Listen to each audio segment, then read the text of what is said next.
nama saya Dini Putri Saleha, NIM 223143542, Prodi PGSD, MK Perkembangan Peserta Didik. Di sini saya akan membahas materi mengenai perkembangan intelektual, sosial, dan budaya dari kelompok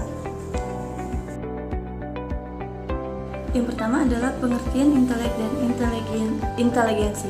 Menurut English dalam bukunya A Comprehensive Dictionary, a psychoanalytical term, istilah intelek berarti antara lain satu, kekuatan mental di mana manusia dapat berpikir.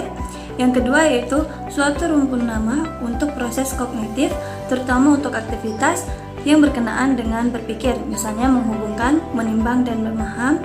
Dan yang terakhir yaitu kecakapan, terutama kecakapan yang tinggi untuk berpikir. Pengertian intelek dan inteligensi. Istilah inteligensi telah banyak digunakan, terutama di dalam bidang psikologi dan pendidikan. Namun, secara definitif, istilah itu tidak mudah dirumuskan. Banyak rumusan tentang inteligensi, seperti yang dikemukakan oleh Singgi Gunarsa dalam bukunya Psikologi Remaja tahun 1961. Ia mengajukan beberapa rumus inteligensi sebagai berikut. 1. Inteligensi merupakan suatu kumpulan kemampuan seseorang yang memungkinkan memperoleh ilmu, pengetahuan, dan mengamalkan ilmu tersebut dalam hubungan dengan lingkungan dan masalah-masalah yang timbul. Yang kedua yaitu inteligensi adalah suatu bentuk tingkah laku, terutama yang tampil dalam kelancaran tingkah laku.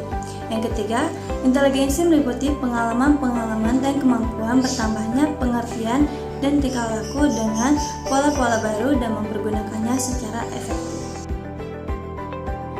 Adapun faktor yang mempengaruhi perkembangan intelek, menurut Adi Mapiare, hal-hal yang mempengaruhi perkembangan intelek itu antara lain yaitu 1.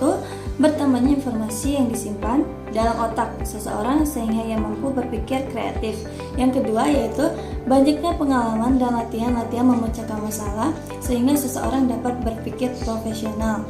Yang ketiga, adanya kebebasan berpikir menimbulkan keberanian seseorang dalam menyusun hipotesis-hipotesis yang radikal, kebebasan menjajaki masalah secara keseluruhan, dan menunjang keberanian anak memecahkan masalah dan meraih kesimpulan yang baru dan benar. Yang selanjutnya itu perkembangan sosial. Perkembangan sosial akan menekankan perhatiannya kepada pertumbuhan yang bersifat progresif. Seorang anak atau individu yang lebih besar tidak bersifat statis dalam pergaulannya, karena ia dipengaruhi oleh lingkungan sosial, adat istiadat, kebiasaan-kebiasaan di kelompok di mana ia sebagai salah satu anggota kelompoknya dan minat serta keinginannya. Selanjutnya, perkembangan sosial digambarkan sebagai kesempatan individu untuk mengembangkan kemampuannya melakukan interaksi dan hidup berdampingan dengan sesama dalam rentang waktu tertentu.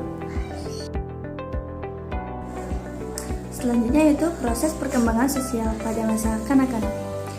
Usia 5-6 tahun, perkembangan sosial anak usia 5-6 tahun ditandai oleh kesiapannya untuk bersekolah. Anak sudah dapat bergaul, bekerja secara bersama-sama dalam sebuah kelompok kecil, dan dapat saling membantu. Anak menunjukkan perilaku asertif, tetapi terkadang masih ingin menguasai teman lainnya dan memiliki kecenderungan suka membuat aturan dalam kelompok yang harus diikuti oleh anggota kelompoknya. Yang selanjutnya yaitu usia 7-8 tahun. Perkembangan sosial anak usia 7-8 tahun sejalan dengan perkembangan fisiknya, telah menunjukkan kesadaran akan pentingnya pergaulan-pergaulan dengan teman sebayanya. Anak telah memiliki kesadaran tentang nilai yang dilarut dalam lingkungan pergaulan dan di dalam lingkungan masyarakat di mana anak itu tinggal. Yang selanjutnya yaitu perkembangan bahasa. Kemampuan dalam kesiapan belajar bahasa pada manusia ini segera mengalami perkembangan setelah kelahirannya. Bahkan menurut Hafik Hurs, kemampuan menguasai bahasa dalam arti belajar membuat suara-suara yang berarti dan berhubungan dengan orang lain melalui penggunaan suara-suara itu merupakan salah satu tugas perkembangan yang harus dicapai pada masa bayi. Hal ini disebabkan oleh urat-urat saraf dan otot-otot alat bicara sudah berkembang biak sejak lahir. Oleh karena itu, jauh sebelum bayi bisa bicara, dia telah mampu meniru suara secara selektif, nada pembicaraan tertentu. Bahkan, bayi yang baru lahir dapat mensinkronkan gerakan tubuhnya dengan nada pembicara orang dewasa. Perkembangan bahasa. Perkembangan bahasa tidak dapat dipisahkan dengan perkembangan fungsi otak. Sebagaimana diketahui, otak memiliki fungsi yang paling fundamental dalam struktur biologis manusia. Erika Hoffe 2009 menyebutkan Functional Architecture of Human Brain. Penelitian neurolinguistik ternyata menyimpulkan bahwa otak memiliki dasar yang fundamental dalam perkembangan kemampuan berbahasa. Dalam konteks inilah, perkembangan bahasa sangat berkaitan dengan perkembangan manusia sejak dari rentang usia dini. Menurut Hoffe, terdapat 4 komponen dalam perkembangan bahasa, ujar anak usia dini. Yang pertama yaitu fonologi, yang kedua leksikon, yang ketiga morfologi, yang keempat sintaks, dan yang terakhir yaitu communication. Yang terakhir yaitu perkembangan bahasa menurut Sheffield dan Barbour 1990. Terjadi bersamaan dengan perkembangan kognitif, emosional, sosial, dan fisik anak yang terutama pada masa usia dini. Klasifikasi tahapan perkembangan anak usia dini menurut Sheffield dan Barbour adalah 5. Yang pertama yaitu infansi, yang terjadi sejak lahir sampai dengan umur 1 tahun. Yang kedua yaitu adalah toddler, yang terjadi dari usia 1 sampai dengan 3 tahun.